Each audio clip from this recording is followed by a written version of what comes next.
All right, man. Well, like always, I always appreciate you doing this shit.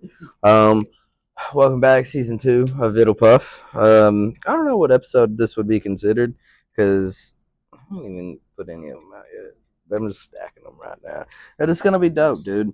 When when they drop, man, you're fucking not gonna get rid of me. Yeah, I got a lot of stuff like in storage. That's why I had to get a new phone because I just got a lot of stuff that I'm stacking. But we're back with Julius. I look too comfortable in this chair. It is, man. How's my chest looking, dude? Looking fit? Cool, cool. Man, and this is just, we're just vibing on this episode, man. We're just chilling. This episode is sponsored by Flourish. The flowers do the talking, man. No sponsor. Yeah. She's the shit, man. She paid for all my stickers. Hell yeah, she's the shit, dude. I can't wait to get rich. We're sipping on some whiskey. Um, so yeah, that's dope. This is some fucking strong ass whiskey. But man, how's life? How's life, Julius? It's going pretty good. It's going pretty good lately. I'm getting ready for my next Ukraine trip. Oh shit, where are we going, dude? Where are we going? We're Can I going come all with? over Ukraine. Can I come with? Sure. I mean, if you want. Have to renew my passport. Mm-hmm. Well, I have to get another one because I got my car repoed one time Yeah. and my passport in there. Yeah, I didn't give it That's back. nice. You're telling me, dude, and I had like this I had this mixtape from my favorite artist. It was like fucking $100 mixtape in that bitch, and they took that too. Yeah, signing everything, bastards. Hey, but it's cool. Yeah, I mean that's Trump's America. You get your car repoed nowadays. I think that's just been America. No, dude, that's Trump's America, bro. Because in the Obama economy, I didn't get my car repoed. How old were you? 14. No shit. Well, I mean, shit, dude. Still, that's what I'm saying. Like they had drone attacks, and I had a car. You know, like shit. That's it's a fair trade off. Yeah, ask me, dude. Probably not. I'll probably catch some flack for that, but I don't care. It's whatever. Comedy's a comedy. But where are you going? You going to? Are you going to Kiev? Is that your first stop? Is Kiev? Um, typically, I'll land in either Warsaw or Krakow, Poland. Okay. Well, I go to Germany from Germany, Munich, Germany. They fly you to Poland, so I would either go to Warsaw or Krakow, and then from there take a bus up to the border, across the border. Um, and yeah, I would probably go to Kiev first. That's where some of our team is, so I'd meet up with them there, and we would get ready to rock and roll, do whatever's on the roster. What's rocking and rolling? Huh? Like, what is it? Like, what's rocking and rolling? It's a lot. It depends on the task at the time. So last year we were delivering pilot vests. So we went and had a bunch of pilot survival vests made there in Vietnam. They make it with just as good quality, but at a much cheaper price. So and the quality control is there too. But um, yeah, our teams went around delivering the pilot vests. We are doing various humanitarian supply runs, medical runs. We're doing a documentary this year. Yeah, we'll be filming the documentary simultaneously during the documentary. We'll be delivering some supplies to various regions. Um, yeah, So, there's quite a bit. does like your humanitarian organization are they just in Ukraine or are they like a global organization? Yeah, they're just in Ukraine. It's called Volunteers for Ukraine. So I remember now. yep, Yeah. yep. Just in Ukraine, we have discussed what we would potentially do once the war is over. But once the war is over, there's going to be a lot. So right now we're in phase two. Phase one of the operations was sending as many people there as possible, which we had a flight donor program. We would connect people who wanted to donate their flight miles or donate tickets to people who wanted to go over there. So we sent thousands of people over there, whether they were construction workers, veterans, doctors, surgeons, nurses, various veterans of all kinds, construction workers. We sent all those people over there, qualified people to to just do the work, put in the work. We sent a foot surgeon over there, an orthopedics foot surgeon over there, and he worked on a lot of children and saving their feet or properly amputating what he needed to and providing the corrective surgery. Um, yeah, yeah, we've done all sorts of things there. We worked with aqueducts, build wells all over. Worked with Protest Foundation to raise money for prosthetics for a veteran. We got a $50,000 prosthetic for Yevon, who was an Azov commander. Now he's over there providing medical training around to a bunch of different units. Work So with Bear to rebuild villages. A lot who? of things. Bear. It's a British expeditionary group. Oh, Mm-hmm. we're from a place where Baird means a car dealership. Yeah, Shout that's out. fantastic. So you say the end of the war, man. Like, what does that? What does that entail? Like, what is? Are we even looking close to that? Because it doesn't feel it Mm-hmm. doesn't feel like we're ending the near of Mm-hmm. like any type of a conflict, like Yep. anywhere, like Yeah. whether it be Well, we just saw Ukraine. the end of the conflict between Gaza and Israel. Gaza recently had So to did they they signed go through everything. with their ceasefire? Yep, they signed everything and they gave all the hostages back. I believe there were 20 left. They gave them back. There have actually been 7 wars total that have ended this year. Yeah, 7 major wars total, and then this we have two major ones. So there's one potential war that's between China and Taiwan, Mm-hmm. and there is the secondary one, which is between Russia and Ukraine.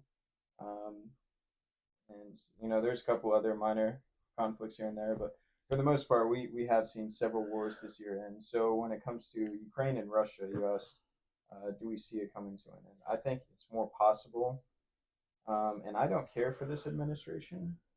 I have a very impartial take. My That take is based on reality. It's not based on. from our first interview, Mhm, that stance has changed a little bit, mhm, because from our first interview, you were um more like heads over heel for the administration. And what? mhm.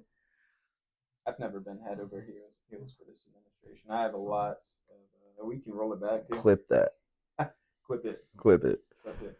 But no, I've got a lot of criticisms of this administration, probably just as many as the last one. I tend to have a very impartial take when it comes to politics. I don't like any politicians. The only reason I feel more for Trump is because he wasn't a career politician. He was a businessman. And for decades, every single person, left, right, central, they all said the exact same thing. We're tired of politicians. We want somebody with a different background. We want a businessman up there.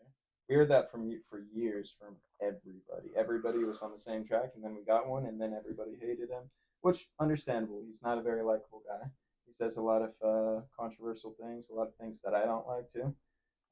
He said a lot of things about Ukraine that pissed me off, and I was like, "You're an idiot." But credit where it's due. You can't really when you're trying to when you're trying to um, provide diplomacy between two nations. You can't slap one of them in the face and simultaneously call on him to end the conflict. When you're trying to do diplomacy, that's just terrible diplomacy. That's what Biden was doing. Under the Biden administration, all they were doing was they were bleeding Ukraine dry while they were throwing weapons at them. They were like, here's another billion. Here's weapons. Go and do away with them. But despite the tariffs, despite all of that, we were still bleeding Ukraine dry. There wasn't any Well, I there mean, wasn't any efforts towards diplomacy, and I don't think, to be clear, I don't think diplomacy with Putin is entirely possible. You need to really cripple his entire nation if you want to force him into a position to aim at peace. But so is the what would that efforts? entail more than Mm-hmm, anything? If you were, let's say you do, um, like take a leg out mm-hmm, from Putin's regime, mm-hmm, like what does that really entail? Because mm-hmm, everything that I've ever seen from that man is mm-hmm. like a calm, cool collective until something like that happens, and then like it's a fly off the handle type deal, you know. No, no. And I don't know if he's like a hothead like that, to where if he sees one side fall, if he's just gonna like put it all out there, put everything that he's got on the line, and just go against everybody that he can. Well, he can't. He doesn't have he doesn't have any of the logistical capabilities to do that. All of them have been destroyed. They're at the front. They're struggling right now. They were struggling at the very beginning. This was supposed to be a 3-day war, and we're look how far we're in. We How are. many years are we in? Well, it started February 22nd of 2022. February 22nd, 21st, somewhere around the 2020s.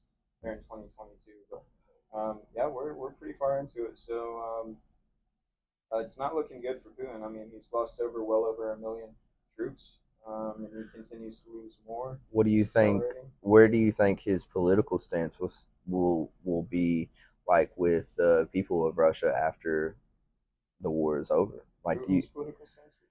yeah, like do you think they're gonna be like still on his side? Uh, hard telling because he suppresses a lot of opposition. Any political opposition ends up getting assassinated. We saw that. Any people who speak out online, they quickly disappear.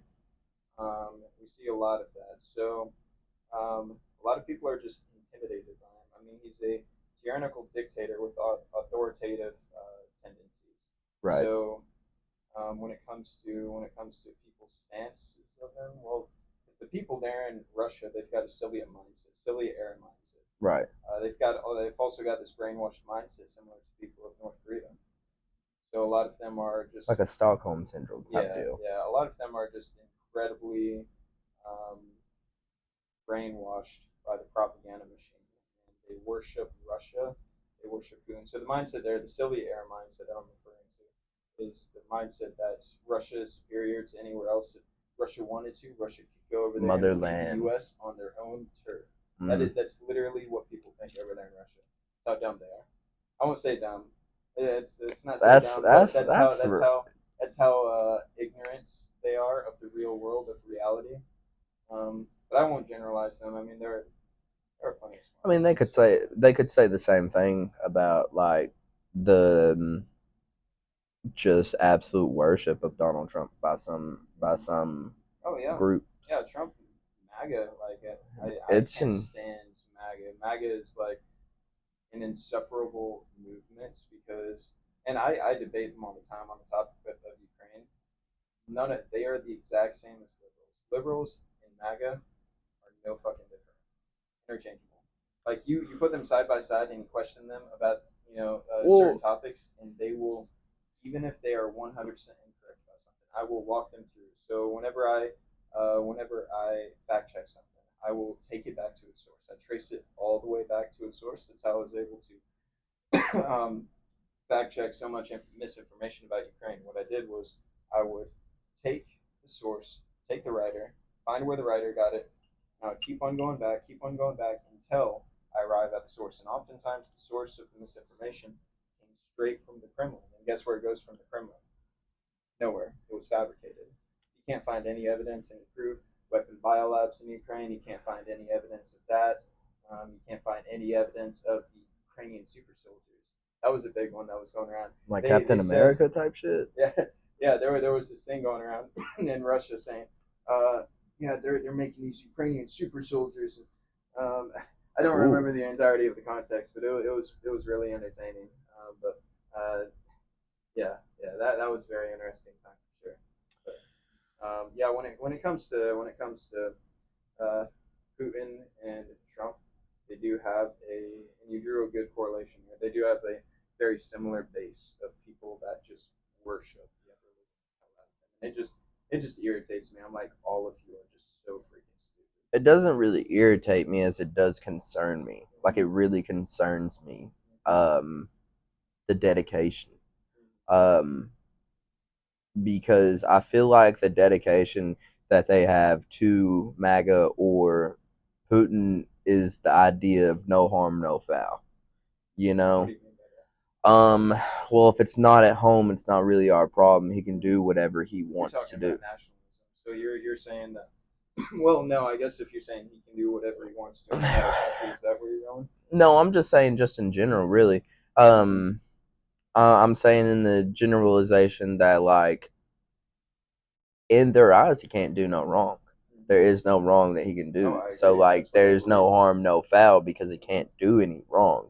Yeah. And it concerns me because of not just him being in office right now, but the next 4, possibly 8 years after he's out of office. Like, what type of detriment has that done? Because who becomes the next nominee in what, 2028, right? Mm-hmm.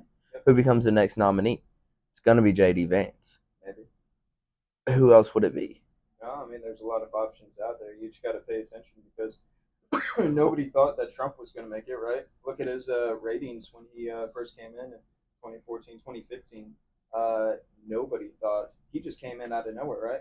I Nobody guess. thought that he was going to become president. Absolutely nobody. All of his ratings were super, low. They were worse than certain politicians last year. Yeah, last year they were insanely low. So you got to keep your mind open because anybody can come in and make a compelling statement. I mean, Gavin Newsom. I mean, there's been talk of him coming in, which that would be absolutely horrendous. I mean, look at California. California is just a cesspool of just straight up like constitutional, uh, pretty much just constitutional violations. And what you say, I feel like brings up a good point with approval ratings, and nobody thought he was gonna become president. So my like the first thing that I think of is a financial backing, because if you have enough financial backing, you can buy the candidacy. Yeah, no, there's a correlation between financial And backing so and who wins the presidency. Typically, and so whoever what has I'm most. saying is like that next candidate through financial backing, through a lot of public information, I feel like would be JD Vance because of who he's been groomed by, who his public backings APAC. are. APAC, Palantir, Mm-hmm. and possibly Doge a couple years ago before Elon and Donald Doge Trump. was a good concept, and we've done that actually throughout the years. We've actually done a exact same several presidents have Could actually ran you things could like you Doge. explain Doge and what they did with Palantir, or just what they kind of did What by they did with themselves? Palantir. A little bit of both, honestly, because like I have, Are you saying separately, like what do I think about Palantir and what do I think about Doge? I don't know I if think any it of has a, I the think it has an networking. all three. Because what do you think of Palantir? Pause. What do you think of Doge? Pause. And then what do you think of the correlation Yeah, between Palantir and Doge? yeah. Well, Would those would honestly be all three of my yeah, questions. I don't. So I'll answer the last one first. I don't think that there's any correlation between Doge and Palantir. Doge is a completely separate entity that was there I to. Well, I'll get your take afterwards, but Okay. as far as my understanding goes, Doge had nothing to do with Palantir. Doge responsibility was the exact same as the same programs that were ran, in 1997. Before that, or I might be incorrect. There were four different programs that were the exact same thing as Doge that were ran under like a few different presidents. Explain So what Doge is yeah, before you jump into that. yeah. So Doge is essentially just a program that was set up to weed out discrepancies that were in the system and find ways to save basically American tax dollars and basically reorient to somewhere better or find places where things were being unnecessarily spent. Find discrepancies, as in corruption that's going on. If they're performing experiments on something, throwing billions of dollars into something, experimenting on rats, for example, when in reality you go and look at the program and you see that it's not actually going towards the program.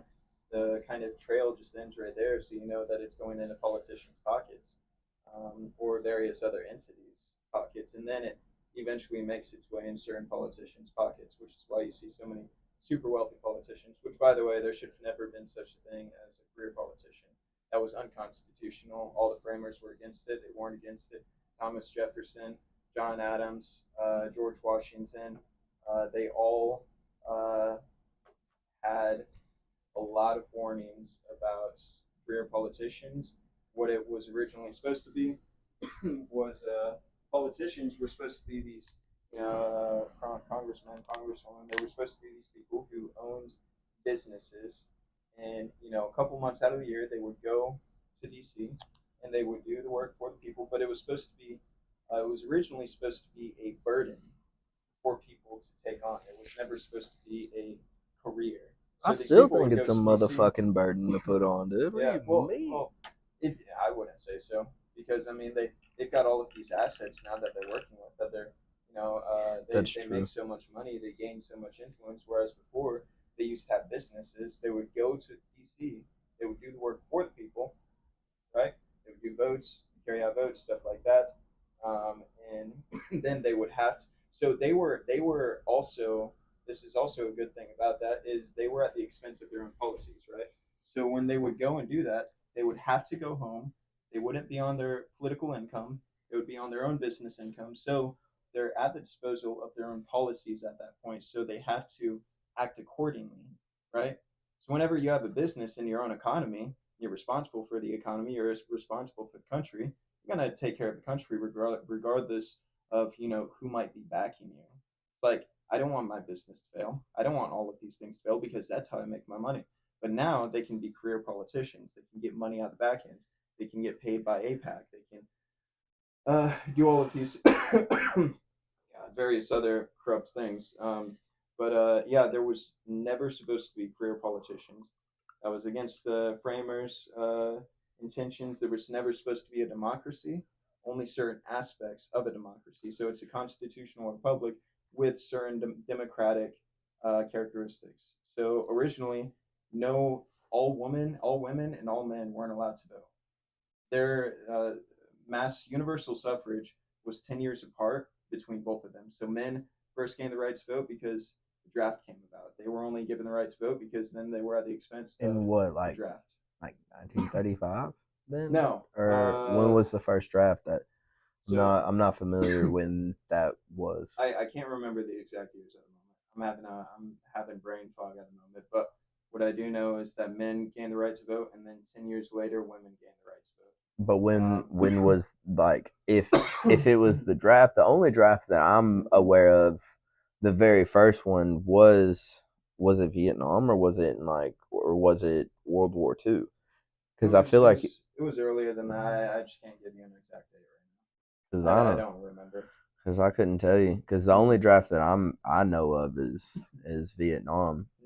I Yeah, wanted but to say 1935 because I thought World War II was, but there were a lot of patriotism yeah, back in those days, so it was more volunteers than anything. yeah. But I mean, like I was saying, universal suffrage was never supposed to be a thing because then you get democracy. And what did the framers warn against that? They said we didn't want a democracy because we see how it performs in all of these other countries, and that always fails. It fails because when mob rule takes over, the majority isn't always right, right?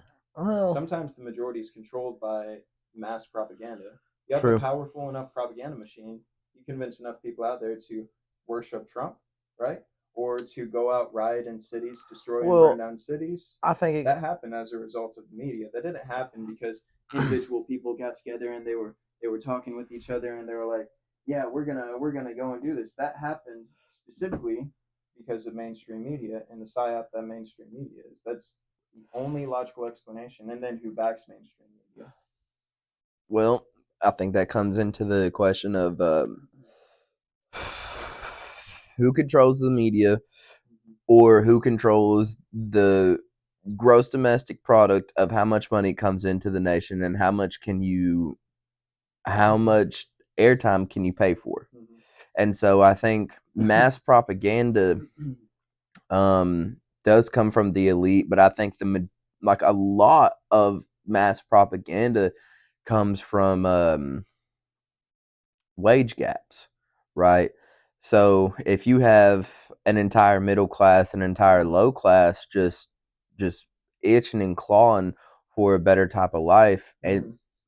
you can control the media and just be like, okay, if you vote this way or if you sway this way, then like your new life is right around the corner, brother. I want Don't to even don't even worry I want about to it. try to understand your point there because you're saying You're saying that mass propaganda can also be controlled by like the middle class as well, No, based no, no, on. no, no, no. I'm saying the wage gap between Mhm, middle class, lower class, and the upper class. And I'm mhm, putting the middle and lower class kind of in the same type of category mhm. because I don't feel like there's Well, there's much an of a upper middle difference. class and a lower middle class, so you can put them in separate categories there.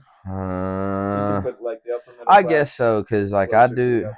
man. This new job that I have, like I be seeing these upper middle class, or whatever Hmm. you want to fucking call it. Like, Yeah, boy, you see that a I lot ain't in never. Oxford. Oxford is upper middle class and upper Oxford, class. Mississippi. Yeah, yeah. You go there to the freaking college towns there, and you see a lot of upper middle class and upper No, class. dude, I went to fucking Mountain Home, Hmm. and like, dude, the amount of money that I saw there, Hmm.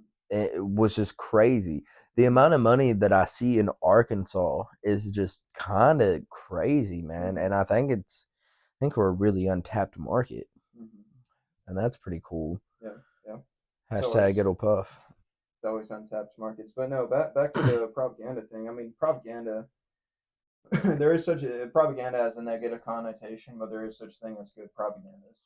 So, for example, in the 1990s and before that, we had propaganda that was of the family units promoting, families, promoting fathers and mothers in the same household, taking care of their children, thriving, stuff like that, all the way, 1990s. I say that because I grew up then, but 1980s, 60s, I think is when it was mostly prominent. But you you see good propaganda like stuff that promotes healthy culture, right?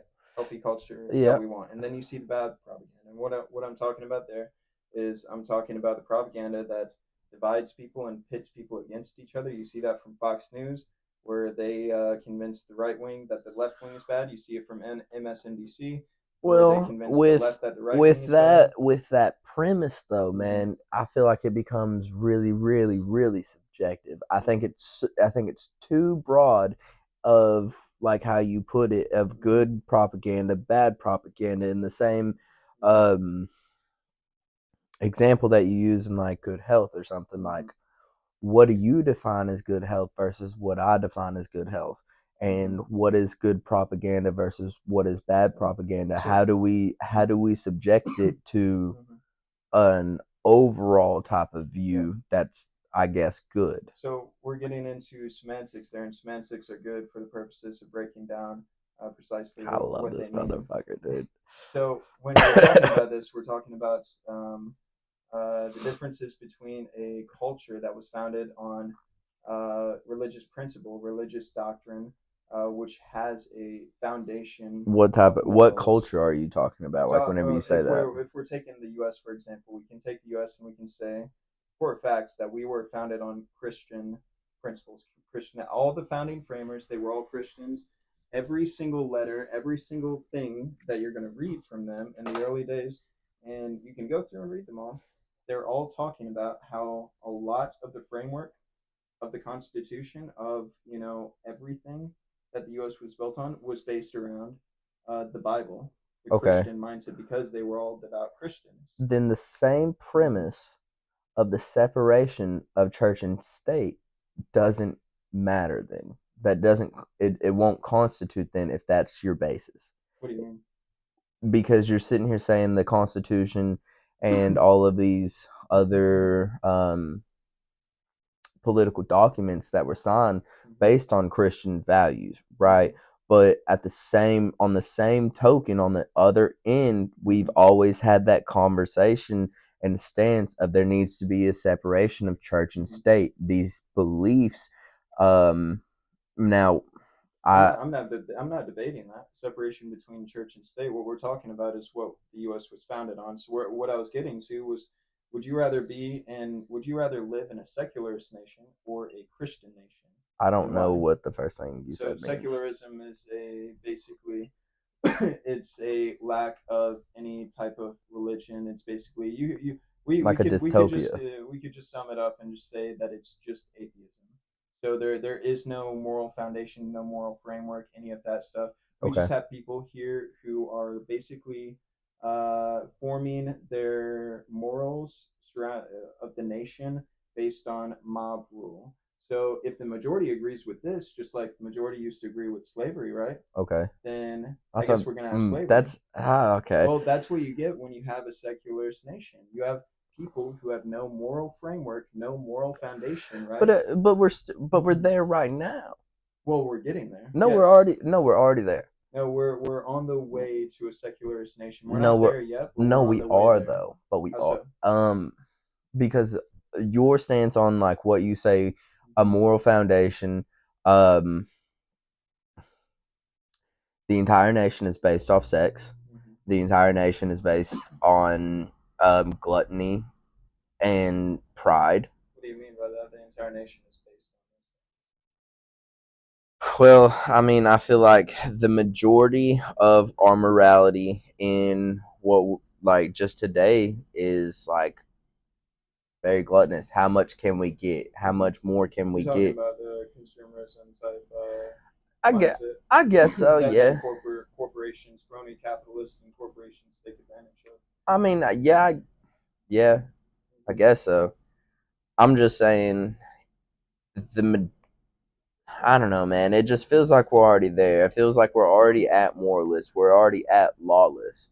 Yeah, It, yeah. I feel like We've still got a solid foundation of laws that are being upheld, and a lot of these laws originally came from the Ten Commandments. A lot of these laws came from the Bible. And if you were to go to any secularist nation right now, such as well, if you were to go to certain Scandinavian countries, if you were to go to, I'm trying to think of a specific one. There's dozens out there, but we can also refer to like the UK, for example. We can refer to various parts of Europe. They're turning into secularist nations, and they're going downhill fast. Like look at the UK, for example, and their laws against like their laws pro censorship and how they're arresting people for online posts, for example, stuff like that. Lack of freedom of speech in the Bible. Freedom of speech, is outlined. right. Freedom of speech is a thing. I mean, in the Bible, God specifically says, what is it? God specifically talks about in the Bible how everybody should have, free will, right?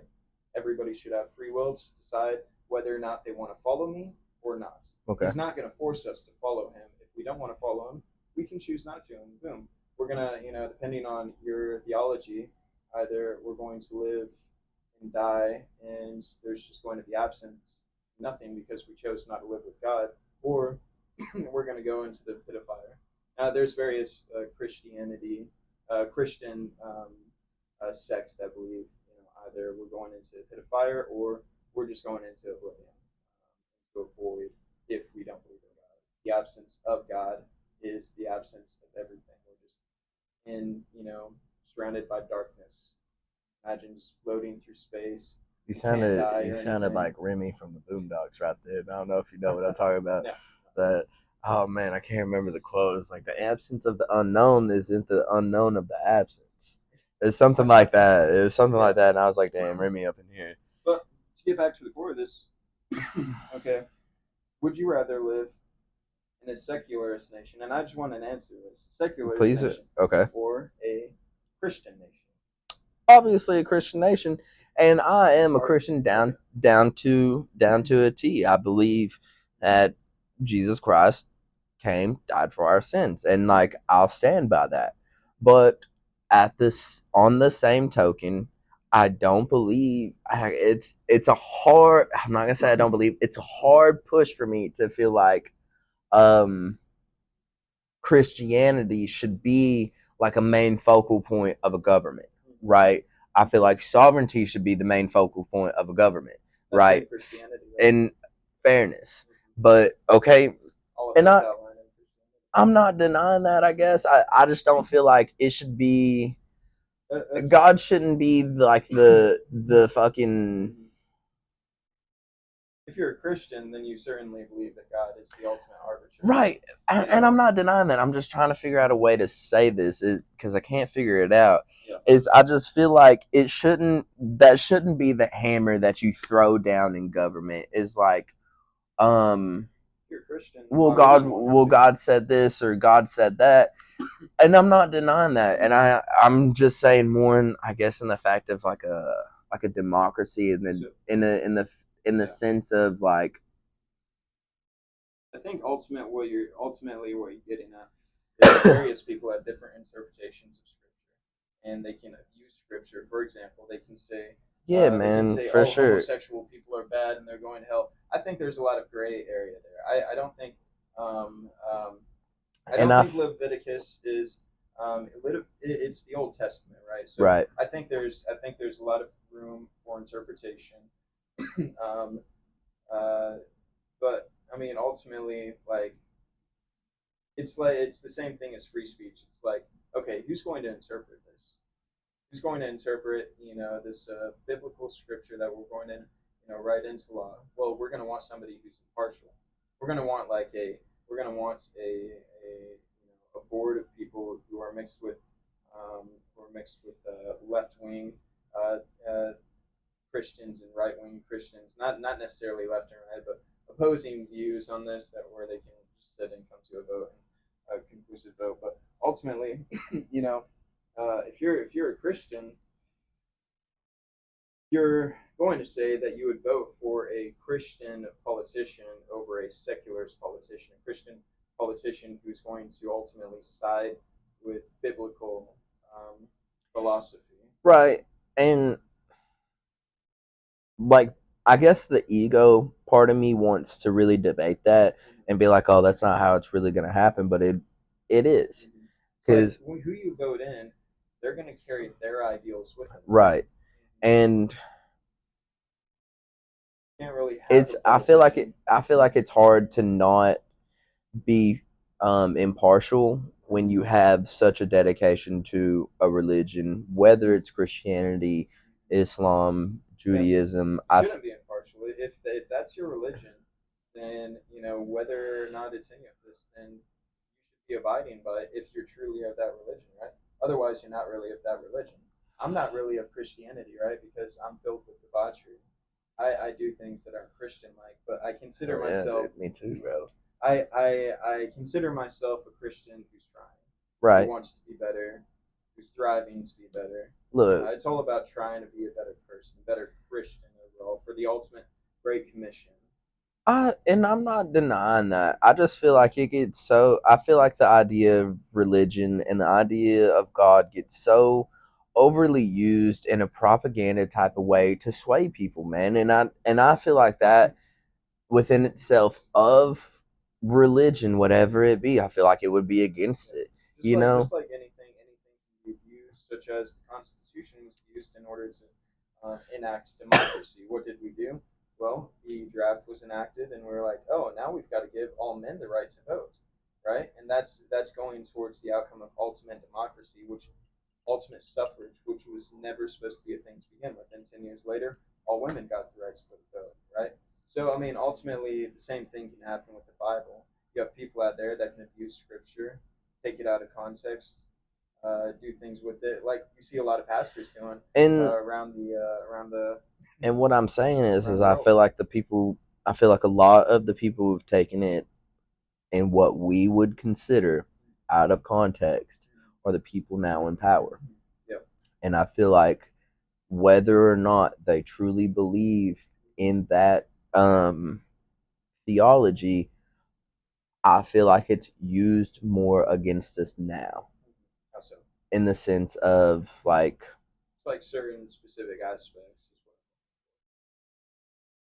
Now, if you were to say, some scriptures are being propagandized in order to influence people in capacities. I mean, I could see that being true in certain aspects, but being used in an abusive manner that's not genuine. But yeah, what aspects would you say that it's um being used? I feel like in the aspect of like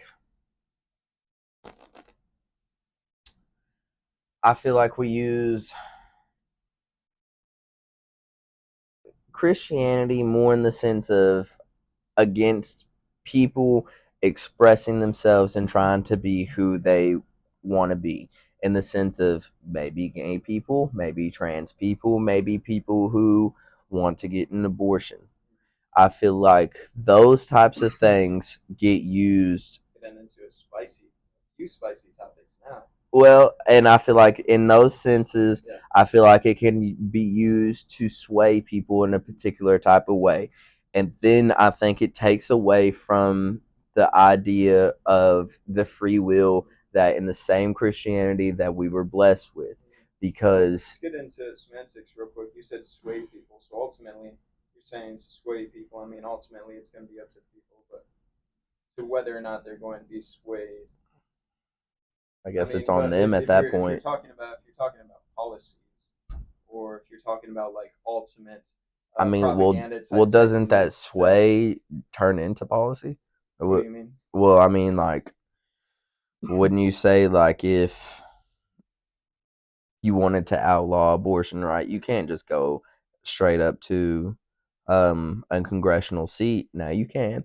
You can go up to a congressional seat and be like, "This is the law that I want to put out, and I want it about like I want people to not be able to do this." Well, even if you do that, like for example, we have had politicians that do that. We've had politicians say they push bills that they want to outlaw gay marriage, for example. We still have Okay. some doing that. We still have some pushing for abortion to be universally outlawed. But individual politicians doesn't they don't represent the entirety of them. So if I wanted to, for example, I could go up there and just do that myself. It doesn't mean it's going to pass. It has to Right. go through And a so rigorous and trial so and that's be. what I'm getting at is, well, not just that, I think a public opinion has to come just as well. So you can have Democracy, we're getting into sketchy territory there. So you say public opinion, but at the same time, public opinion has been responsible for many different atrocities throughout the world. You get the majority opinion. The majority's opinion, for example, say that we were under a secularist nation, Okay. and there were right wingers and left wingers, of course, like there are now. But ultimately the left wing ruled, right? And the left wing wanted all people who had any right wing ideology to be imprisoned, right? You want to go by majority rule, mob rule, then they're going to have to enact that, right? And it's not good. We don't want mob rule. What we want Well, are educated electorates who are going to ultimately carry out what's responsible, what's actually, you know, a good direction to go in. well, We don't want mob rule. I think no, I Personally. think that might go back to the idea of propaganda. Mm-hmm. So if you before you take that law or before you take that bill to the chair and be like, this is what I want done, why not just buy a few commercials, man? Why not buy a billboard? Why not buy a couple flyers before we Well, you're do that? making my case then, because I'm talking about how mob rule is bad. So you buy a couple of commercials, and that is to control the democratic uh, people, Well, the no, people of the I would say country who it's going control the back into outcome. the sense of like going just swaying for propaganda's sake. Oh yeah, that's what I'm saying. You're making my case right now. Am I? Because yes, Clip clip that that. because if we're talking about if we're going back to propaganda and we're talking about propaganda, buying a few commercials, who does the commercials go out to? It goes out to everybody, right? Right. And you're talking about like a more secularist nation, a democratic nation. I want to say secularist, not all democratic nations are secularists, but like Rome, for example. But When in Rome, brother. well, they And I want I it to won't get be, too much and I into want Rome. it to be known that I don't sit on any particular side. I the Oh, you sit on the side of Christianity because you're a Christian, right? oh, for the most particular sense, but I'm also open for conversation. Mm-hmm. I'm always down to listen and down to debate and just try to get an understanding. Yeah. The stance that I sit at is I don't know much, Mm-hmm. so I want to know as much as I can, I and stand there that's too. that's really where I'm at more than anything. And if that makes me backpedaling, then I don't give a That's fuck. not backpedaling. I'm That's just a saying I'm just a person. that's taking an honorable and position of humility. It's like you don't know everything. I don't know everything. I'm just here to learn. I like to debate because I'm just I trying to want to figure it out change. because I there's a want lot to of shit I change don't my know. mind. I want to change my mind on things. I debate because I want people to be capable of changing my mind because Right on. if they're capable of doing that, I'm like, I'm gonna shake your hand. A Hell lot of yeah. people aren't though. I mean, that's what conversation's all about, though, right? And It's supposed to be about that until somebody assassinates you, and then they stop the conversation. and then they're like, anyways. No, I'm always down for it, man, because I don't know anything, and Mm-hmm. I think in the past few months to the past year, I've just lit her past few years. I've lived more in ignorance, and in the past few months to the past year, I feel like I need to be more in tuned with, I guess, the world that's going on around me Mm-hmm. and the shit that the people are in charge are doing. And Mm-hmm. so, like, I Why weren't you in that position last year? I'm in that position every single year. I was in that position under Biden. I'm under that position right now because I don't like Trump. I don't like um Biden. in So in all honesty, I didn't yeah, care. you don't care. I didn't really care as I much. it seems like that's the position of a lot of people who uh, hated Trump, but they Well, didn't necessarily care under Biden. They were just kind of flowing along. But at the same time, I'm just like, well, should have cared under both. Like there's this one guy that I see that I've debated a few times. He's this big figure, got a couple million followers and everything. I've debated him in his comment sections a little bit, and he was frustrated about um, situations with national parks that were going on. Whenever the Tennessee Lee, he was going around trying to sell off land and this and that, which I completely opposed. I was like, Teddy Roosevelt was the epitome of what it is to be a conservationist. He was one of my favorite presidents ever. facts. Awesome guy, Speak absolutely softly, awesome. carry a big stick. Yeah. Yep, yep. But party of the bull moose. But yeah, so Shout out. that that um, so yeah. Anyways, uh, there last year and the years under Biden, there were various efforts by the left wing to ultimately do very similar things that the right wing is doing under this administration when it comes to national parks. And this guy was being outspoken this year. He was talking about how Trump is bad for this and this and that. And I was just like, okay, well, first of all, Trump isn't doing, these specific things, but at the same time, it is right wing politicians. But these exact things were happening under left wing politicians last year and the year before that under Biden. And I was like, and I gave a dozen examples, and I was like, okay, why didn't you say anything about this, this, this, this? All of these national parks were at risk of this, and that actually happened. And I was like, you said nothing about that, and we were going back and forth, and then he just stopped responding because I laid all of that out in a way that was undeniable. And I was like, if you're philosophically consistent about something, if you actually care about conserving, national parks and nature, you don't care who's doing it. He cared who was doing it.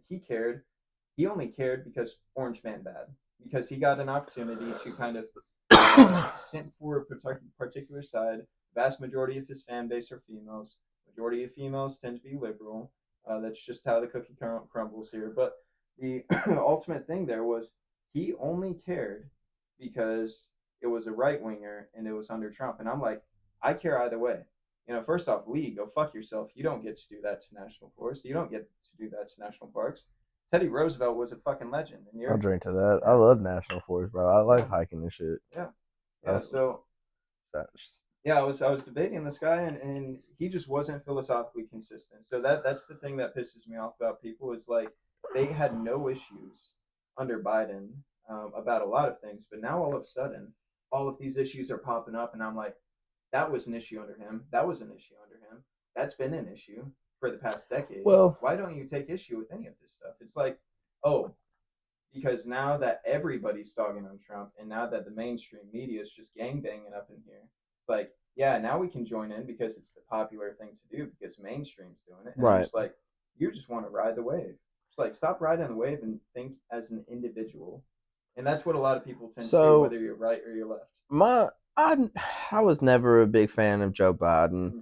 just because there weren't a lot of anything that I'm not gonna sit here and act like I paid attention to any of it Yeah. because I really didn't, and I'm not gonna sit here and act like I pay a whole lot of attention to it now. I just don't want to like not be informed. I'm not trying to sway conservative. I'm not trying to sway liberal or any type of way. And I feel like that's such a cop out. It's not a cop out. I mean, that But what you're taking is an impartial stance, and I and you just want to hear and see the full picture. And that's exactly the stance that I take. I just want to I don't want to be misinformed. And if I am misinformed, then I want to be able to take every avenue that I can to become informed and create like a well-informed decision on whatever it is. Well, it's unfortunate the culture that we live in now. You can't do that. No, you can't. In the culture that we live in now, the better informed you are, the more ostracized you are by society. Right. The more you're going to get dogged on, attacked. Well, I feel like it was even well. Well, the example I was gonna make, I don't feel like it constitutes as much. I was gonna say, I feel like Marcus Aurelius or Socrates kind of could kind of feel that same way of being ostracized. Well, Marcus Aurelius was arguably the best emperor of Rome, the best emperor like ever. Because I mean, you look at his philosophy, and he was a man that had everything and wanted none of it. It's the complete opposite of Seneca. I think it's Seneca. I could be wrong. Correct me. No, no, you're right. I didn't mean to say Socrates. Oh, Socrates. You're talking about the early I didn't. Well, I didn't mean to say him. I meant Seneca. They both start with S's. Oh yeah. Had a couple drinks, man. You know how it goes. Oh yeah. I think they were on. That's what I love about Stoicism, though, because you have people of completely different. I really want to. It might have been Epictetus who was the slave. But you have people of very different sides. So you've got it was either Epictetus or Seneca that was the slave, but lived by Stoicism. Then you have Marcus Aurelius, who also lived by Stoicism. Marcus Aurelius had everything and wanted none of it.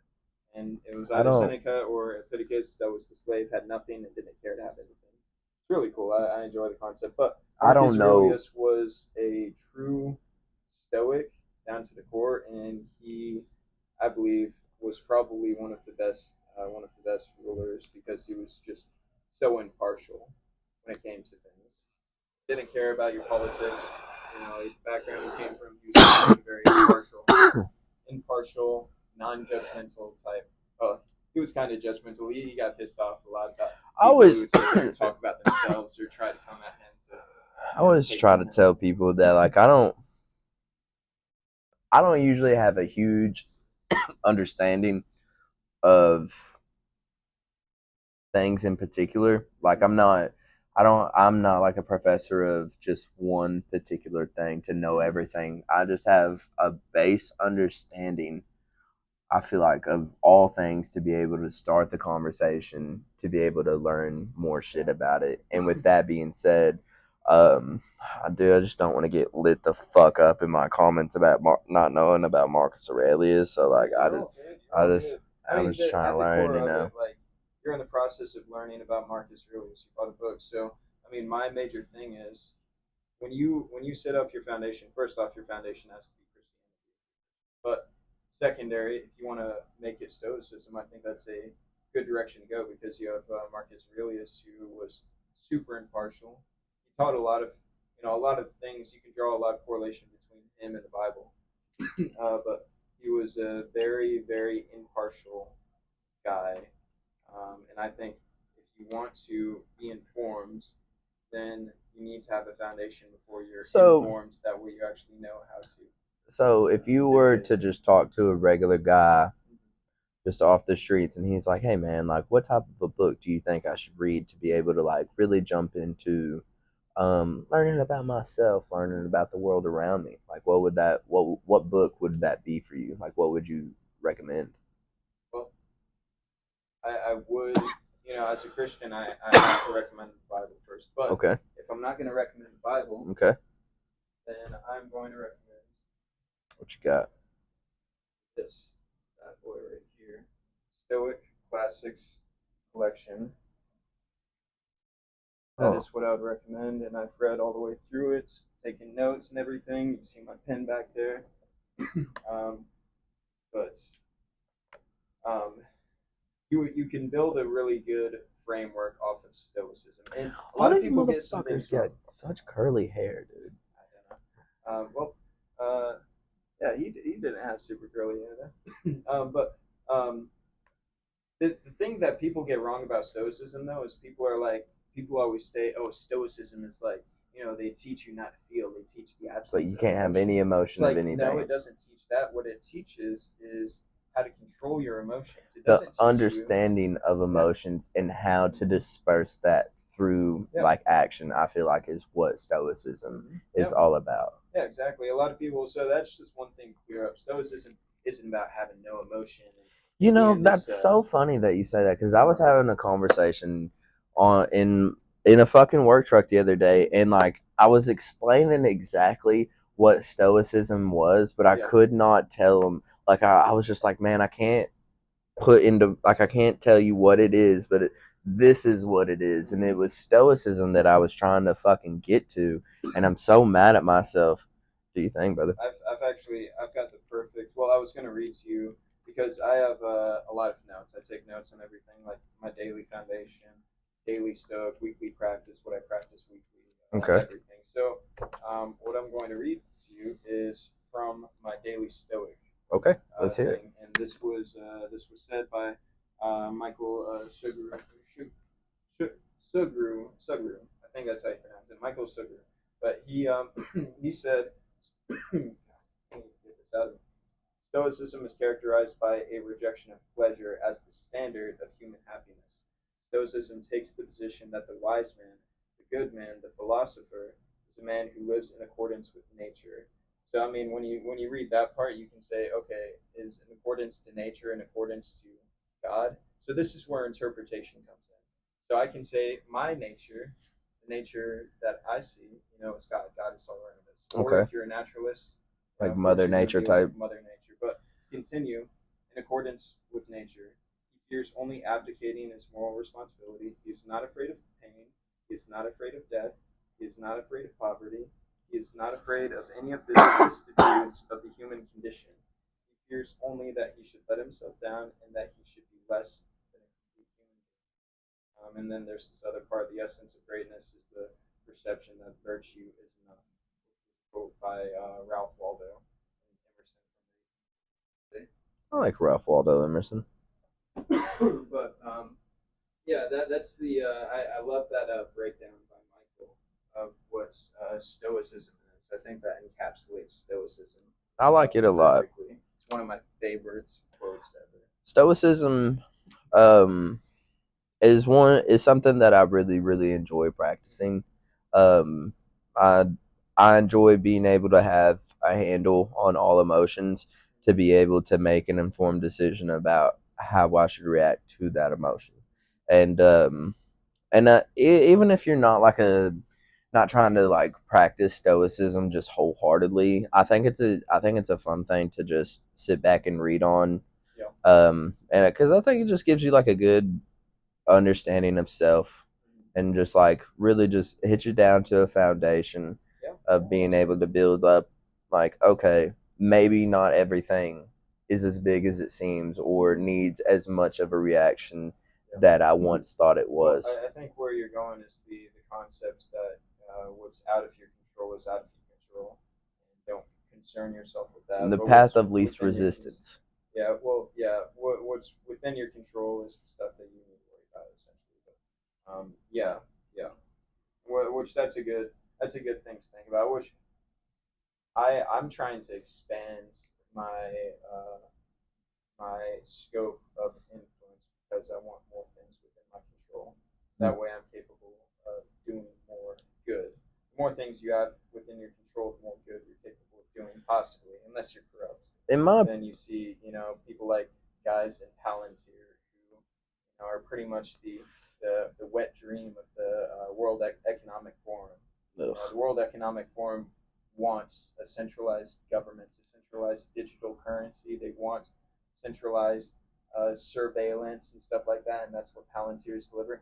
The guy's so weird too. He went around doing a lecture on the Antichrist, and I was A like, 3-part yeah, lecture. yeah. And I was like, He's a bro, fucking yeah, weird guy, weird, man. weird, Weird weird. guy. And And that's I think JD Trump's, Van. I That's think, JD Vance's main yeah, yeah, groomer. yeah. Like that's his main fucking Well, I wouldn't say it's his main one. You got Israel, APAC, that being the main one because you look Well, deeper into Palantir and well, who controls Palantir. didn't Palantir have the fucking didn't they hand off the software to APAC?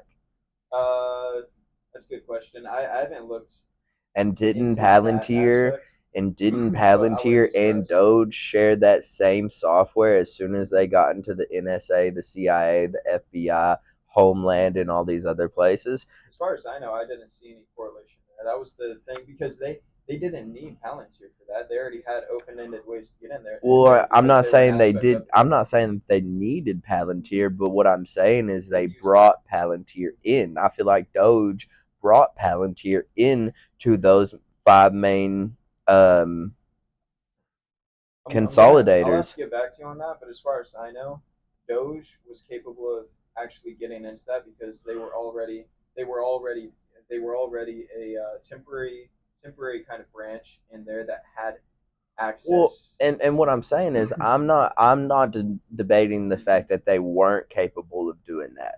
What I'm saying is I think they brought Palantir with them. If I remember correctly, and I could be completely wrong. You'd be saying that Elon Musk then brought it. Elon Musk was responsible for Doge.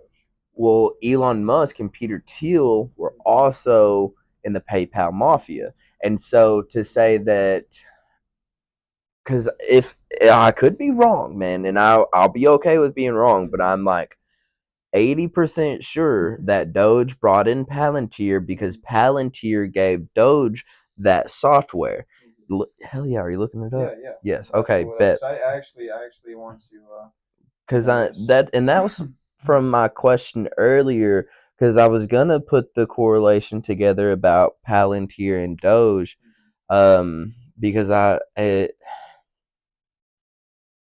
could be wrong. I could be wrong. I'm going off what I saw on Instagram Reels Yeah, and I don't what. go on that stuff. That's Well, the important stuff. hold on. Let me finish. All Let me finish. right, And what I looked up after I saw the all right. Okay. Instagram Reel because it brought it to my attention. And Instagram Reels, bro, they're always swaying whatever direction. And so I'm just trying to learn, just type into Google, get away from the AI overview that they pop up right before the actual fucking answer. Yeah. This is probably like the longest podcast I've ever done, man. This is what's up. I bought it. So, well, real quick. So it says no direct official contract. Snopes notes that while Doge employees are using or referencing Palantir software, there isn't public confirmation of direct contract between Doge and Palantir. I'm still reading a little bit more to grasp a little bit more context.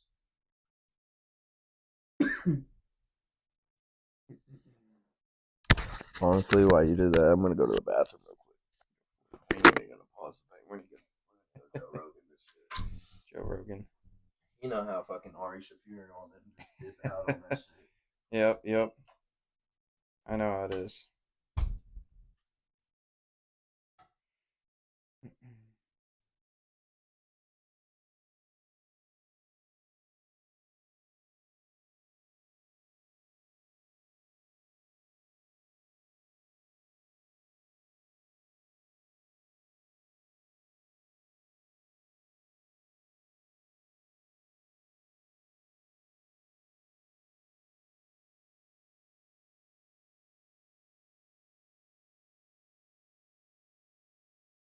It's always so fun when you do the show, man.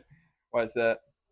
I mean, because sometimes whenever I first went, because you were my first sit down interview, you were my first podcast, and I had like a bunch of shit like lined up, written out, and this time I didn't want to do that.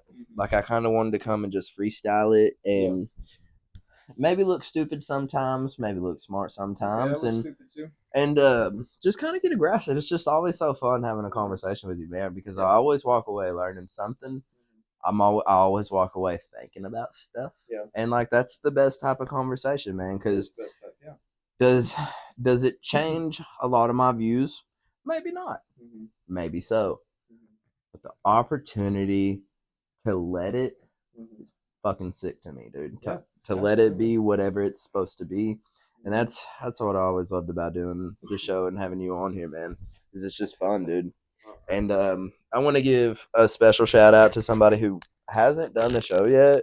That's fucking Bronson, dude. He Dude, shot me a Snapchat. I haven't opened it yet, but I dude, posted something. dude. Yeah, You want to send him a Snapchat real quick? absolutely. If I wasn't recording, I would have already done it, dude. That's right. We'll send Because him a he was Snapchat. like, "Oh, this is next Sunday," and he's lucky. Hold on, let me look a little bit more buff. There it is. I like it. All right, send that send that Bronson. I was pissed. Yeah. Not really, because I get it. He just got engaged and all that stuff. So he's like living his life. Hey, Yep. clip There it it, is. Clip it. clip it. I had to be in frame when I did that. It's alright. It's alright. Like he's with the chick, and I just got divorced. So I just got broken up with. damn. Yeah, it's okay though. She was shit. Dying, bro. Yeah, distillate. It's alright. I'm dying too. Man, only on the inside, brother. Yep. Yep. Aren't we all? It's cool, man. I'm having a ball. So,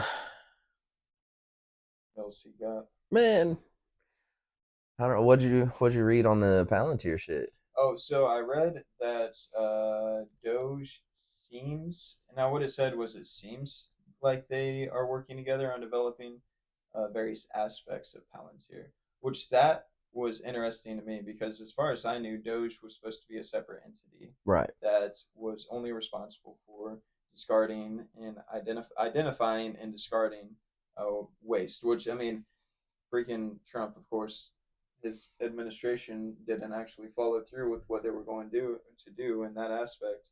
I believe they did away with certain aspects, small So, aspects, but for the most part, like that's what pissed me off, and that's what drove Elon Musk away. That's what pissed off Ron Paul. That's what pissed off Massey.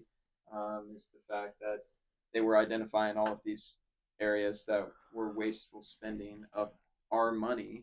so this is my concern, right? Mm-hmm. And like, you can say it's a stretch or whatever you want to, Mm-hmm. but my concern with that is mass surveillance software. Mm-hmm. Is if that is what they're doing, Mm-hmm. if Palantir and Doge share the same data, whatever data Doge has from all of these different entities inside the Mm-hmm. government, Palantir already has and shares. Well, And so, mm-hmm. and that's up for debate. That Mm-hmm. I don't say that's fact. It's a theory that I'm thinking. Yeah. If they share all of this data, then wouldn't that come into like a concern of two companies having majority control over a population's data or Mm-hmm. a government surveillance data or any of these other like possibilities. And so if they have that opportunity to like take all of the fucking data, could they not create like a mass surveillance system? Well, Doge, the misconception about Doge was that they um, had this like complete control over everything. That they were responsible. They were going to identify waste, and them alone. They were going to erase these things. They were taking all of random people's bank information and was collecting it. Right. Those are all misconceptions that were never actually true. What they I were. think, and So I'm just kind of drawing a bit of a roadmap here. Those were never things that were identified as true, and it's like, why would they want my banking information to begin with? They already have it. Like They already have. It's like when people say What? Okay. hang on, just real quick, when people say, oh, like, I have all these apps on my phone that make it super hard for the government to be able to listen to me or this and that.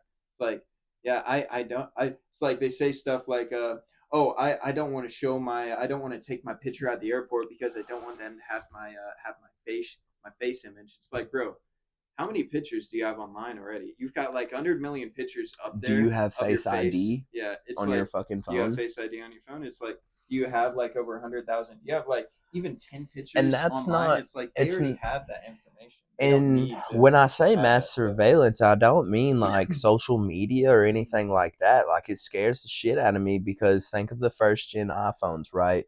Thumbprints. They have everybody's thumbprints who had a fucking iPhone in 2011 to 2014, 15. Yep. And then we switch it over to facial recognition. And then we get facial recognition. Are you just scanning my face structure, or are you even going down to my retinas? Are you scanning my It's a retinas? microcosm of your face. That way they can identify at least, how your And facial so structure changes over time. and then that's my concern because then my head I'm like, okay, that really becomes a 1984 issue.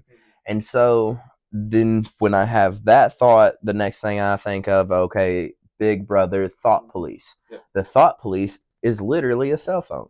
Mhm. And and do you agree or disagree with that? I would agree with that. Yeah. Hell yeah, cool. I had a whole thing if you disagreed. I And so, disagree with that. man, well, damn it, how the fuck are they getting all the ads on there, bro? What are you talking about, dude? Speaking about snowmobiles on my phone, and then a snowmobile pops up on a And that's Facebook what ad. I'm saying. Like Hmm. through and if those two if those two entities and those two companies and dude, and here's my thought process is like, bro, let's say they played for the NBA, right? They're two different fucking teams. They're both going to the finals, but they play for one big organization. Who's to say the government's not that fucking organization? Well, Your Republicans and your Democrats. Oh Jesus, I've had too many. Democrats. Democrats are fucking Boston and the Lakers. Yeah. That rivalry and all that shit. Well, I think you're making a bigger deal out of Doge than I think is actually, in I reality. don't. Because, well, hang on, just real quick, because you're identifying these two as these ultimate, collaborators who are going to carry out this stuff, and I think Doge is, even if they are even a percentile, even a 0.0001 percentile, like that. I mean, I think that that's about as much as they are. I think Palantir is its own whole entity. I don't think that there's any So significant works when it comes to the framework of what Doge is doing and then what Palantir is ultimately integrating, because I don't think Palantir needs Doge. Palantir doesn't need Doge. It doesn't, because they have all the power. They have all the capability. Doge is just and irrelevant. and that's whenever Then you have the I Jews who don't. control all of the media and Jesus Palantir and all of that. Christ, Julius, I If knew we talk about APAC, dude, you APAC, gotta. how many Yeah, people you have to. control You do have to bring politicians? in. You do have to bring in the Jews They when you talk they about can APAC. and like they control all of the media. And this was something interesting, and this is a verified fact. You watch the interview between Charlie Kirk and Ben Shapiro, and Ben Shapiro is downplaying the influence of the media, and he's like, oh well, I mean, what do you mean the So Jews don't actually have that much is control? And then your it, hang on, real quick, and then what Charlie Kirk tells Ben Shapiro, he's like, Ben, don't the Jews Jews? own all of these Yeah, media I saw outlets? that. I saw that Yeah, same. I it saw was that. mine. And then a few days later, what happens? He's assassinated. Okay, so are you insinuating that the Jews were the ones who pulled the Charlie Kirk assassination? Are you saying okay, the getting into some real censorship territory right now? You You're know that, saying, well, right? hang on, let me So clarify. my question, no, my question is like, would you say? I don't want to insinuate that actually. Who would you say is Chill, behind? bro. We're just chilling here, right? Like we're in the office, right? Hell no, dude. You know we used to be in the fucking reception offices getting like we used to get really really Animated. animated about it. Have to stop and be like, "Hi, welcome in. Can I get your medical card real quick?" Yeah.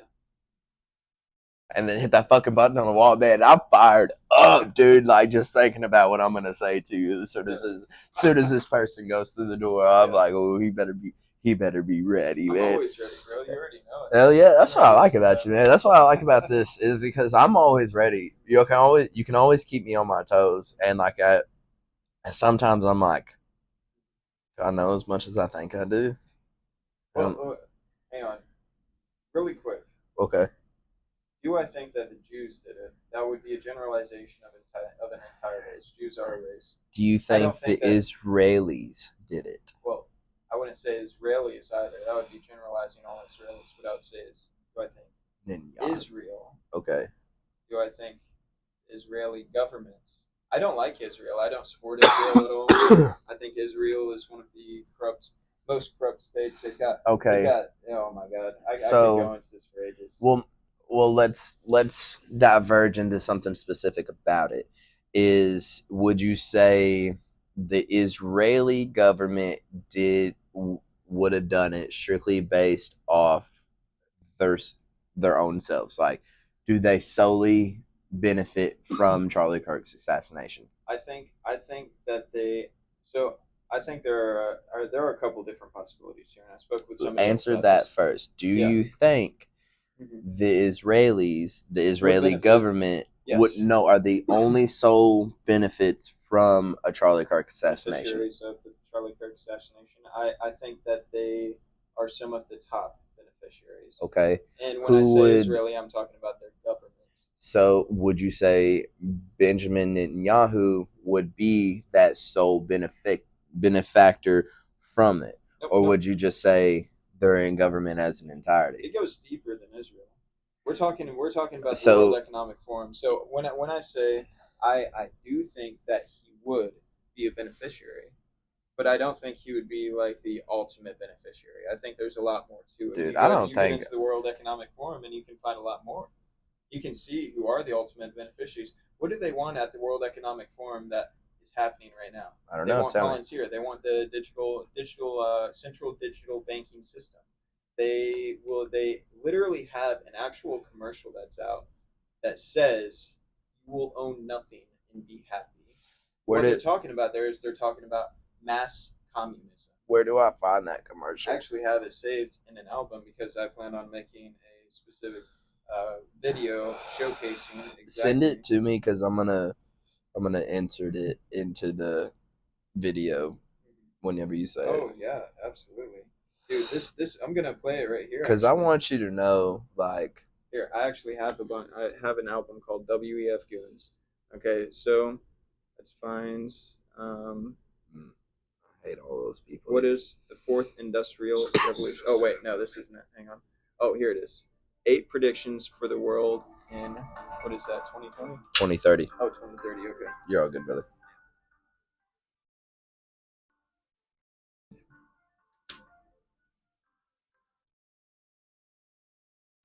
See these? That's a new world order type deal, though.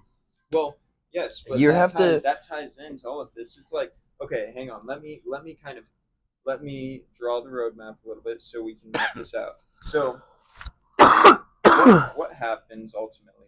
Like what was actually occurring with Charlie Kirk? So Charlie Kirk was actually one of the people responsible for why Trump got reelected. If it wasn't for Charlie Kirk, I agree. then his chances of being reelected plummet I would hardcore. you also have to put in Palantir's Peter Thiel. Mm-hmm. You also have to put Oh, in Elon he Musk. wasn't super relevant at the time. It I was Charlie Kirk disagree. that's been driving all of this since 2017. Charlie Kirk has been the driving factor. He's been True. going to all of these college campuses. Yep. He's been going all around the world. He's built a name for himself.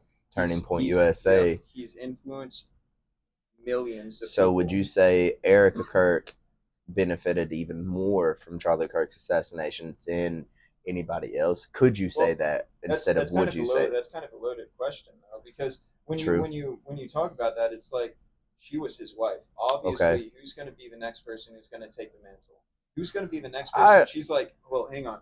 A lot of people are knocking on her, and there are two things about it. Okay, I understand the perception that okay, she's a you know, mourning she was wife. an Israeli pawn who was put there. She's older than Charlie Kirk to marry Charlie Kirk. We can go down that road. But ultimately, when we're talking about her taking over, we're talking about like something that would happen. For example, let's take for example, I get married again, and I'm still running volunteers for Ukraine. Right? It's like this is a huge passion of mine. I want to help Ukrainians. I want to keep on doing this. Okay. It's like obviously, who's going to take over for me? It's like my wife is going to see he just built this huge organization. He's raised millions of dollars. He's built this huge network. It's like I'm not just gonna sit Okay. back. I'm gonna carry on his legacy And because then that's what he would want. and then you want to bring the same person that he's starting to have second guesses with on stage as Eric Kirk and as Donald Trump. Yeah.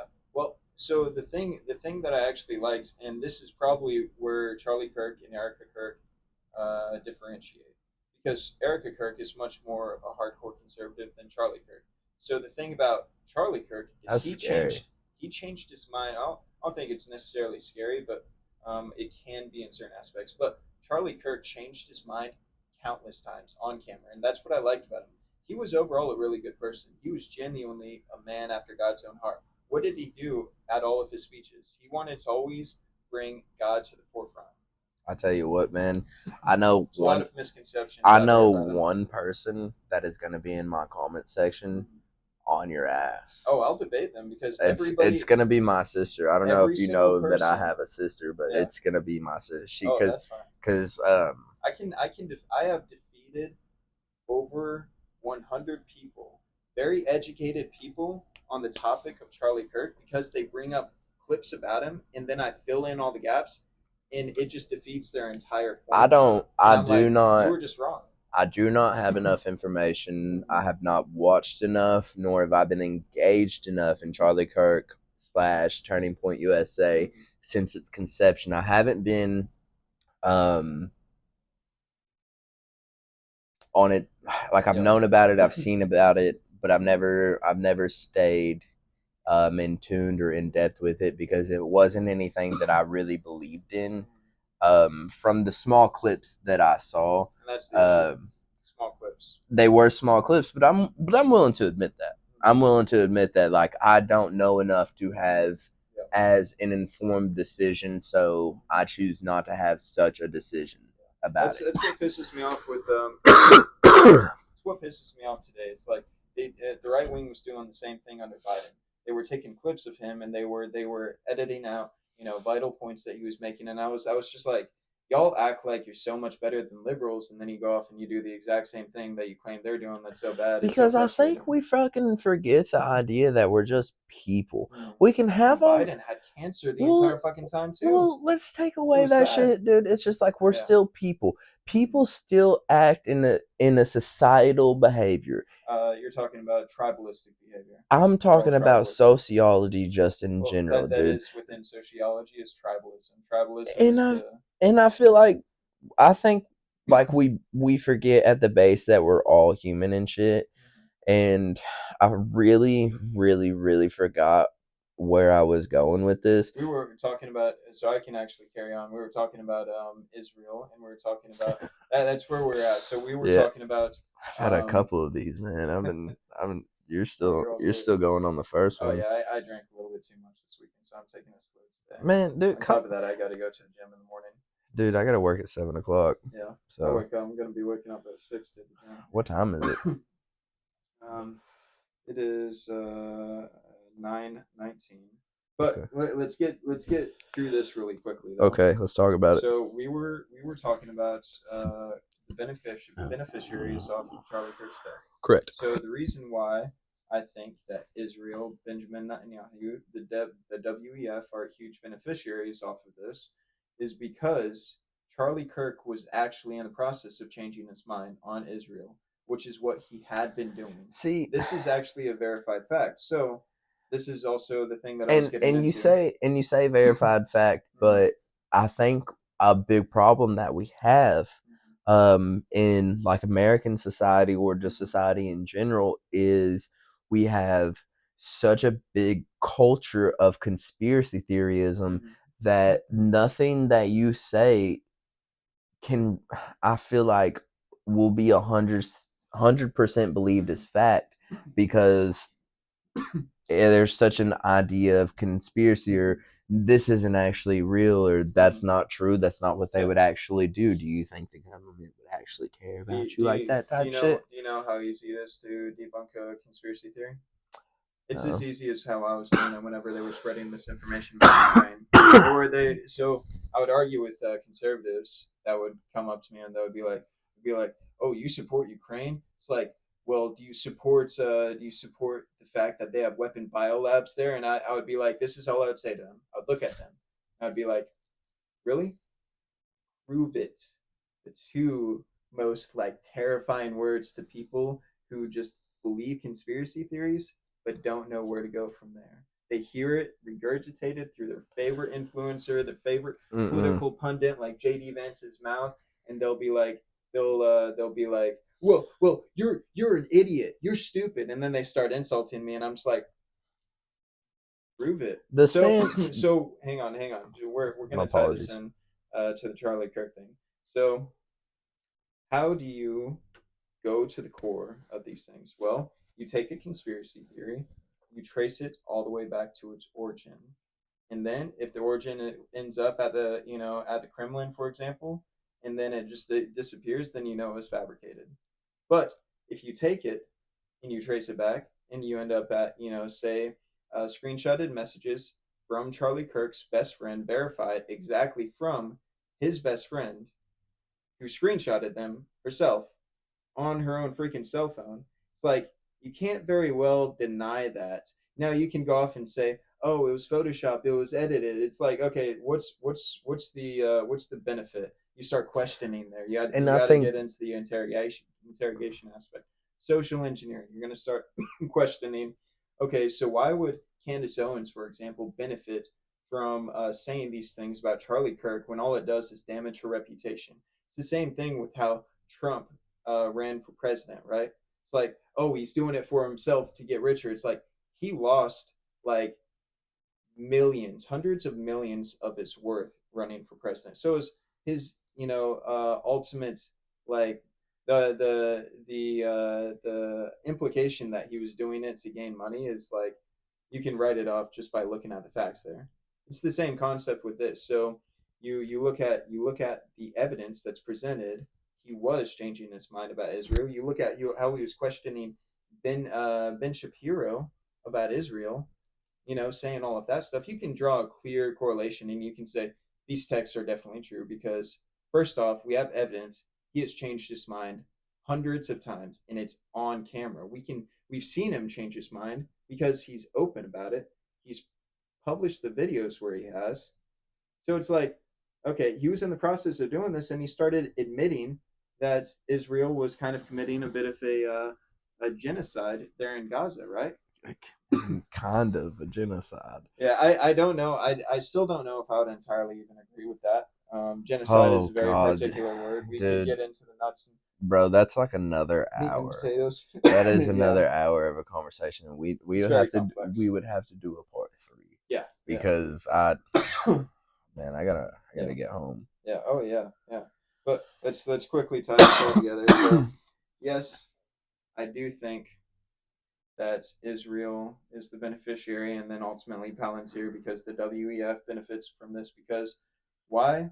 Charlie Kirk was responsible for millions of people changing their minds and what was going to happen ultimately if he changed his mind about this, about Israel. And I They don't lose disagree with you, so much support. He but even I said that Jews would bully him, and he kept on losing his Jewish donors because he would say something even slightly true about Israel and what they were doing, and they would just lose respect for him, and they would, you know, vamonos. It's like, cut funding. yeah, they would cut funding. He talked about this. It's like he wasn't anti-Jew, he wasn't anti like Israel, but he started questioning. And then you're like, okay, he was this guy, he would have been president, definitely would have been president. And what would have happened there? Okay, by the time he's president in like maybe 2 decades, maybe three, by the time he's president, he's formed a very logical opinion on Israel. And Hmm. what's that opinion going to lead to? It's going to lead to what mine led to. Because what happened to me? I At first I did support Israel. I was like, oh, the Bible says this. It's like I should support Israel. And then I started reading and I started actually understanding things. And I was like, the Bible never says to support the Israeli government. The Bible doesn't say that Israelis are like the chosen people. The Bible leaves that up to interpretation. The new Israelis, the new people. I Hell, would say the new people shit. are On Christians. our first interview, brother, you sounded Mhm. like Ted Cruz. I don't remember what all I said there, but I I would say that half goes it, to show I changed my mind quite a bit. and I definitely can respect that. That's why I really. That's why this has been one of my favorite Mm-hmm. shows that I've done is because like it's um I think it'll just start a really good conversation Mm-hmm. in the comments or just a good dialogue and then hell you might get assassinated. I don't know. Yeah, I mean, if anybody's gonna assassinate me, it's gonna be the Russians. They're gonna try to. Which I would love to see them try. Dude, That would be them funny. or Benjamin Netanyahu. Yeah, he's a I don't know. They can they'll try. He's a he I don't like him. he's very Never liked him. he's very different to me. Um I He don't know. just reeks of evil. There's just something about him. He just Mm-hmm. seems um what's the word that I'm looking for? So placed, Mm-hmm. if that makes sense. Mm-hmm.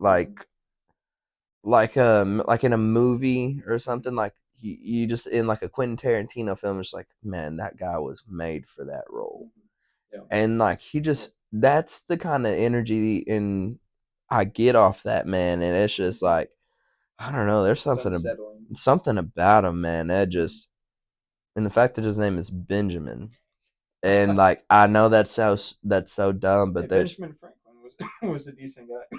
no there's just something about him. This, oh, it's gonna sound bad. Just from his area that he's from, Israel. and his name is Benjamin. Mm-hmm. Is that an archangel, Benjamin? I'm not sure if there's an Because, archangel named Benjamin. because like I can't think of like why would you name him Benjamin? I mean, why does anybody name their kid anything? Well, I guess I don't know, man. Like I just am like I think what from you're thinking their about is did area. Mossad raise Benjamin Netanyahu to ultimately become Well, the I'm just PM of Israel? I don't know, man. We Like could probably look into did Mossad raise a Benjamin, a but I mean, a Benjamin. I don't know, man. It just like you seem like you were put here by somebody. You well, if know, you don't focus on the name so much and you focus more on the origin story and you dig deeper I from don't know. there, I don't know too much. well, you focus on that stuff more than the name, and you're going to end up finding some trails to follow and go down. Oh man, part three is gonna be fun then. Yeah. Because the first interview that we did, I watched it and I just felt very disappointed in myself because I Yeah. felt like I didn't have like enough Mm-hmm. of an understanding of what I wanted to talk to you Mm-hmm. about, and I feel like this time around I did. Yeah, to So do some understanding. Yeah. so I feel proud of this Yeah. one for sure. The first one I'm definitely gonna be proud of, and I Mm-hmm. can't wait to drop it. But this one's gonna be really fun to drop too, Yep. and I'm glad that we did it here because like it's gonna be like I want to say like the beginning of January or in Mm-hmm. February whenever I start dropping them because I got to get into a place and be able to do my episodes like just by myself, Yep. and then I'll be able to drop them then. And so I'm really excited, man. I think it's gonna be a really good time. Yeah. I don't really know what's gonna happen whenever they start dropping. Yeah. Maybe we'll start popping off. You'll get to hit up some golf mommies or something, brother. I know you fucks with them. Me too, man. I'm kind of drunk, dude. Don't mind me. You're all good. Hey, take a selfie from where you're at of both of us. You got a good angle there. Oh, here. Well, oh, you might have to wipe down my camera a little bit. Okay, okay. Yeah. No worries, I got you, bro. It's cloth. Yeah.